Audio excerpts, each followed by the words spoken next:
د لغمان مجردانو چیرې یاست؟ 3-4 ساعته کېږي چې ستاسو په خاطر باندې دا دی جلبۍ جوړوم.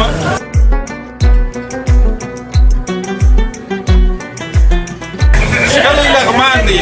لغمانیان وویل ولته نه راځې زموږ ولایت ته نه راځې. اوس چې زه راغلی یم یو مجرد نه معلومېږي.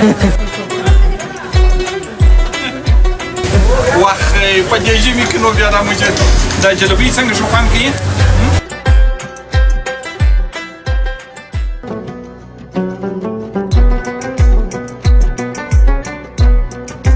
مقصد دا دی د لغمان مجردانو بله پلا ګیله ونه کړي چې ته نه راځې. ورته وګوره دا دی 3-4 ساعته کېږي چې دلته درته ناست یم جلبۍ پخوم یو نه معلومېږي.